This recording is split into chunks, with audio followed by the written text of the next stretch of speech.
vamos continuar com acerca das rotinas gestora ambiental e privada. Eu vou compartilhar com vocês 2 descrições de cargo de empresas ao qual eu trabalhei. A descrição do meu cargo, do cargo que eu atuava como gestora ambiental. Tá bom? E aí a gente vai discutir um pouquinho sobre como cada uma daquela função é executada. Vou compartilhar aqui a tela com vocês. Bom, separei aqui para vocês.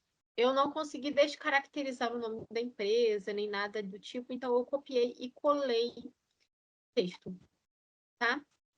Mas é só mesmo para manter a ética aí, para não usar o nome da empresa.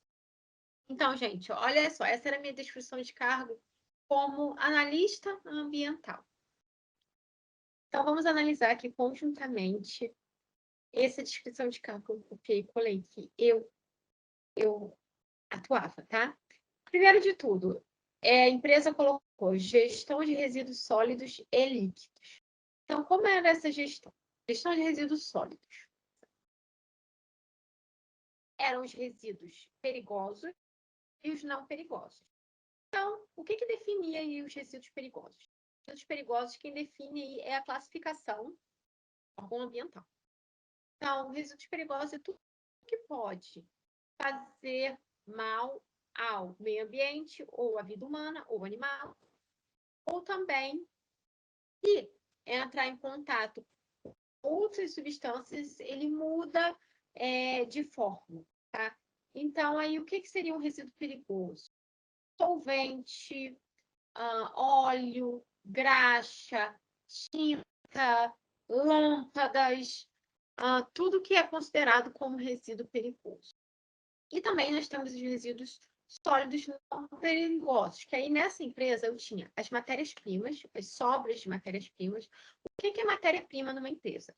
Matéria-prima é a matéria-prima que vai fabricar o produto final. Então, imagina que a empresa é uma empresa de caixa de papelão. Então, a matéria-prima vai ser o papelão e a empresa vai fazer lá o necessário para formar as caixas. Ou então, é uma empresa de plástico. No caso, essa empresa é uma empresa de plástico. Então, vinha ali o grão do polietileno ou do polipropileno, do poliestireno em grão, bio. Então, vinha ali aquele grão plástico em grãos e a empresa transformava em uma sacola plástica, em uma embalagem plástica. O resíduo sólido não perigoso também pode ser um insumo. O que é um insumo? É algo que não vai fabricar o produto final, mas vai junto com o produto final. Que insumo, porque não tem como você entregar para o cliente um ovo assim voando, né? Você tem que colocar em algum lugar. Então, é uma caixinha de papelão, é uma caixa de isopor, é uma caixa de madeira, é um insumo. É algo que vai com o seu produto, mas não é o seu produto em si. Então, imagina, eu comprei esse óculos aqui. A matéria-prima do óculos foi o vidro, foi a haste de metal, mas o fabricante ele tem que comprar os insumos. Ele tem que comprar a caixa, o lenço que ele traz para o cliente final junto com o óculos. Então, isso é um insumo. Tá, gente? E aí, resíduo líquido? Eu tinha aí que fazer a gestão do resíduo sólido, né? Que eram os manifestos de transporte de resíduos, o plano de gerenciamento de resíduos sólidos dessa empresa, as contenções ambientais, né? Eu fazia contenções para não haver vazamento desses resíduos que estava previsto no plano de gerenciamento que eu elaborei. Então, eu previ ali que não ia... O que a gente ia fazer de contenção se vazasse gasolina, se vazasse óleo, se vazasse algum líquido ou algum sólido. Por exemplo, tinha contenção da matéria-prima, que era em grão, então podia facilmente escoar pelos ralos, então a gente fazia essa contenção também. E os líquidos? Essa empresa em questão tinha uma ET, Estação de Tratamento de Esgotos.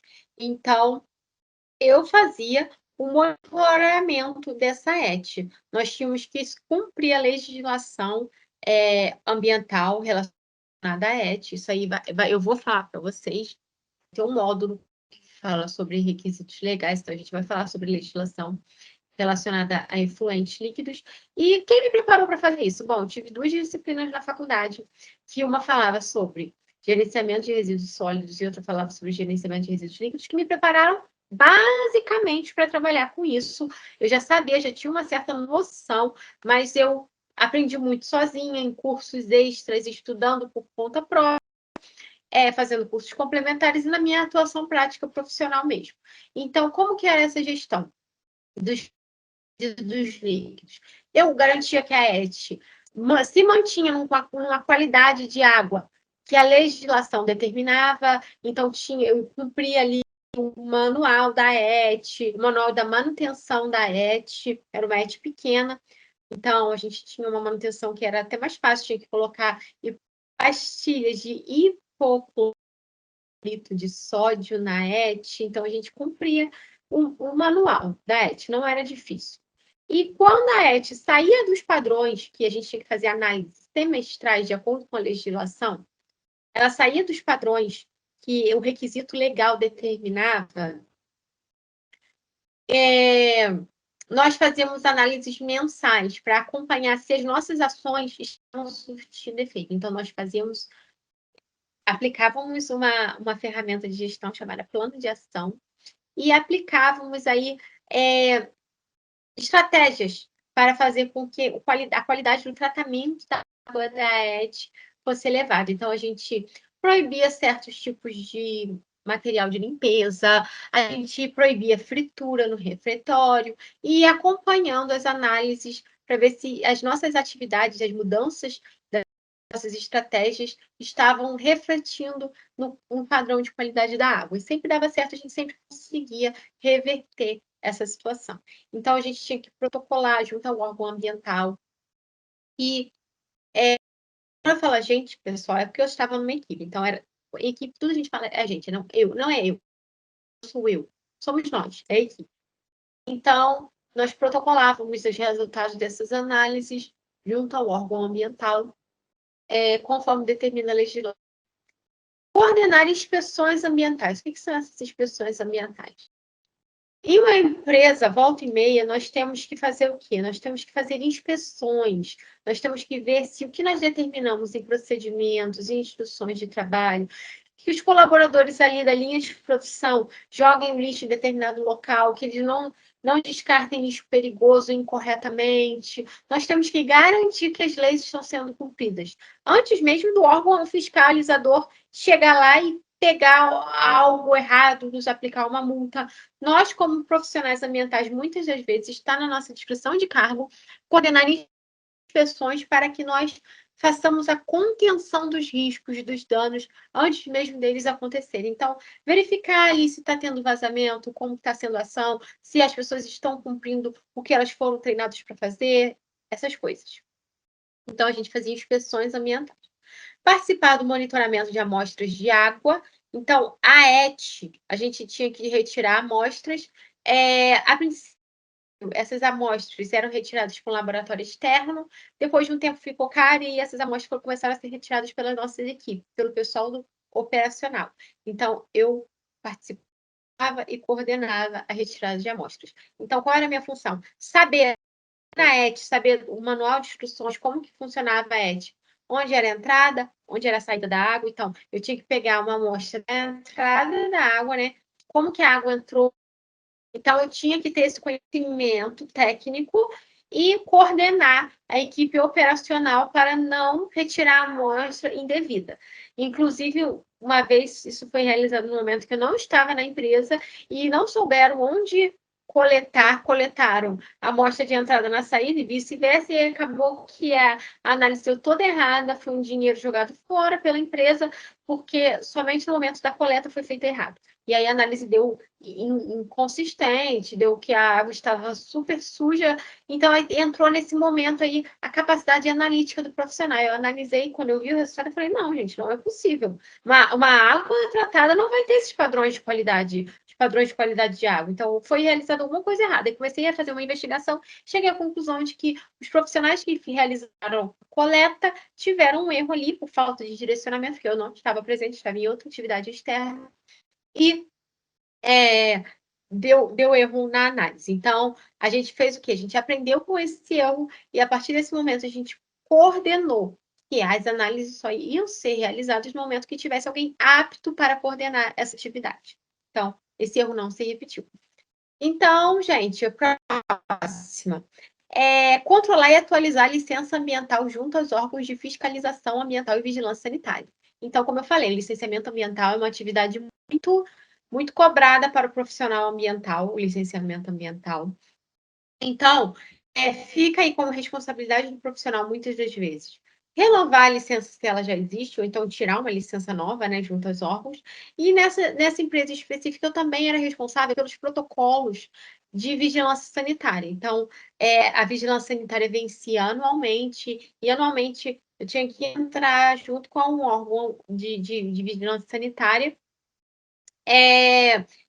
fazer os processos necessários para a renovação. Então, muitas das vezes, tínhamos que receber auditoria presencial, né, visita física, e eles nos davam ali conformidades, o que a gente tinha que melhorar, a gente melhorava, fazia acontecer e chamava novamente o órgão da vigilância sanitária para fazer uma reanálise, e aí ele, vendo que as melhorias que ele apontou foram realizadas, ele nos fornecia aí a vigilância, o alvará, né? Então, isso também é um aprendizado para você como profissional. Por quê? Você, quando entra numa empresa, é importante que você, se não existir esse controle, que você procure, mas geralmente existe, de todos os requisitos legais que a empresa deve manter. E quem é o responsável por mantê-los, pela manutenção deles ou pela renovação, de quanto em quanto tempo?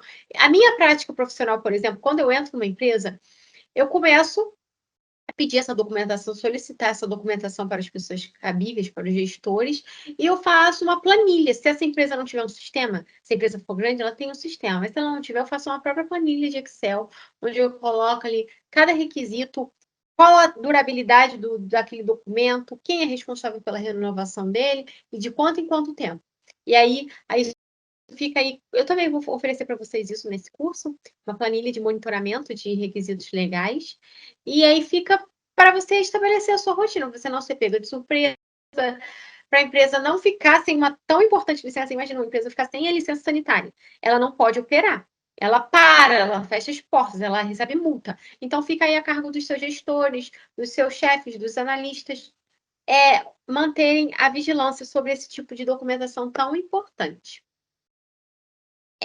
Próxima aqui, desenvolver e implantar projetos que visam a diminuição do impacto sobre o meio ambiente. Então, a empresa em questão tinha vários projetos ambientais já desenvolvidos ou em desenvolvimento, então ficava aí na minha descrição de cargo também atuar como educadora ambiental, trazer minhas contribuições, fazer os projetos rodarem. Promover o treinamento e capacitação dos funcionários, então aí entra a educação ambiental, também, sendo essa empresa certificada ISO, tinha instruções de trabalho e procedimentos, que os funcionários, os colaboradores têm que ser treinados, então todas as instruções de trabalho e tal, que eram relacionadas à área de meio ambiente, eu entrava e fazia esse treinamento. Então, fica aí também a questão da comunicação, da facilidade de comunicação, como ajuda o profissional. Realizar redação de relatórios técnicos de auditorias ambientais. Então, o que acontecia? Às vezes eu fazia alguma auditoria ambiental para ver um aspecto ambiental, um impacto ambiental, uma auditoria baseada em alguma norma, e no fim eu tinha que produzir um relatório falando o meu parecer técnico daquela atividade, com aquela norma que eu realizei a auditoria. Fazer análise de documentação legal ambiental e auditorias ambientais de conformidade legal em fornecedores e prestadores de serviço. O que ela queria? O que essa chefe, o que essa empresa queria que eu fizesse? Ela queria que eu fosse até prestadores de serviço, ou seja, empresas os quais nós éramos clientes ou fornecedores nossos, por exemplo, um fornecedor de matéria-prima, um fornecedor de insumo, que eu fizesse essa auditoria nessa empresa. Por quê, gente? Porque é uma cadeia de valor. Se eu sou uma empresa que possui princípios ambientais, uma certificação ambiental ISO 14001, outras certificações ambientais, E princípios, eu não posso ser cliente e comprar, né? Ou ter serviços prestados por empresas que não cumprem o básico das legislações. Então, nós temos aí diversas certificações, inclusive de responsabilidade social, que pegam muito nessa questão, que um dos requisitos, uma das normas é se a sua cadeia de fornecimento ela está de acordo com o que determina da lei. Então, você não pode comprar, você não pode fomentar o trabalho, o negócio de empresas que, por exemplo, utilizam mão de obra escrava, que não cumprem as normas ambientais, que poluem o meio ambiente, então é uma cadeia de valor. Então, você, como uma empresa economicamente, ambientalmente correta, você deve ter esse cuidado, essa visão para as empresas que você faz negócio. Então, eu, como funcionária dessa empresa em questão, eu ficava responsável por fazer essa análise, solicitar essas documentações. Divulgação e treinamentos da política ambiental. A empresa em questão era uma empresa que era certificada a isso, então tinha uma política ambiental. Toda vez essa política tinha que ser renovada, treinada, os colaboradores tinham que ter ciência da seu impacto, da sua relevância para manter a política ambiental, para seguir a política ambiental. Então, a política ambiental estava lá, preservar, reciclar. Então, os colaboradores tinham que ter essa noção e tinham que atuar de acordo. Eles não podiam não separar o resíduo, eles não podiam, por exemplo, descartar resíduo perigoso nos recipientes de resíduo comum, eles tinham que seguir essa política ambiental. Análise de documentos e registros ambientais. Então, por exemplo, chegava uma análise de água, chegava uma análise de ruído, chegava uma análise de um relatório final de auditoria. Eu, como analista, eu tinha minha função ali de analisar, de entender, às vezes, de explicar para a equipe o que aquilo significa, de trabalhar em conjunto nos planos de ação de melhoria, né, nas correções de não conformidade. E aí a classificação de aspectos e impactos ambientais. O que são aspectos e impactos ambientais? Isso eu vi na faculdade, né? Aspecto ambiental é tudo aquilo que possa gerar uma consequência, falando em termos simples para vocês. Pode gerar uma consequência. Então, por exemplo, a empresa ela lida com gasolina. Ela lida com gasolina para abastecer ali os caminhões dela, digamos assim. Então, isso é um aspecto ambiental, presença da gasolina, que é um resíduo perigoso, né? E inflamável, e aí pode ter riscos ambientais, riscos para a saúde do colaborador, risco de incêndio. Então, é um aspecto, a presença da gasolina. Qual o impacto ambiental? O impacto ambiental seria a consequência se os cuidados não fossem tomados com a manipulação da gasolina. Então, o que pode acontecer com a gasolina, que é o aspecto? O impacto da gasolina. Bom, poderia haver um derramamento, um vazamento de gasolina, isso seria um impacto, né? Vazamento poderia gerar um incêndio, poderia contaminar um solo, poderia. Isso seria o impacto do aspecto da questão da manipulação da gasolina. Incêndio, contaminação de solo, risco à saúde do colaborador. Então, a minha função é mapear os aspectos e os impactos ambientais. Isso aí, gente, é um trabalho danado, é um mapeamento. Você tem que saber mas todos os insumos que a empresa lida, as fichas, né, de produto, né, que aqui na segurança a gente chama de FISP, que são todos os produtos que têm algum nível de periculosidade, tem que ter as fichas, onde fala ali qual a composição, o que pode gerar, qual é o risco. Então, tem que ser um mapeamento de aspecto e impacto ambiental. E, de acordo com esses impactos, a gente faz aí um plano de emergências ambientais, para caso a situação saia do controle, todo mundo ser treinado e saber o que fazer. Então, e realizar a identificação da legislação ambiental aplicável. Isso aí demanda bastante conhecimento do profissional. Em algumas empresas, a empresa paga um software, que a gente chamava IUS Natura. Ali nesse IUS Natura, você colocava qual cidade você estava instalado, em qual estado você estava instalado, e qual era a atividade da empresa. Então, o IUS Natura te dá uma lista de toda a documentação legal ambiental que você tem que seguir, todas as leis, normas. E, gente, isso aí é muito grande para você, como profissional, estar sempre a par. Então, é muito bom ter um software, é de grande ajuda.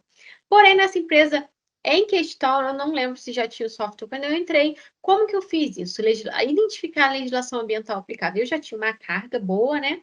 Então, eu já sabia que tinha que manter a licença de operação, eu sabia que tinha que cuidar dos resíduos, então eu sabia de bastante coisa e eu ia ali também procurando os documentos que já existiam, conversando com os gestores, então fazendo meio que um estudo, e aí eu ia organizando.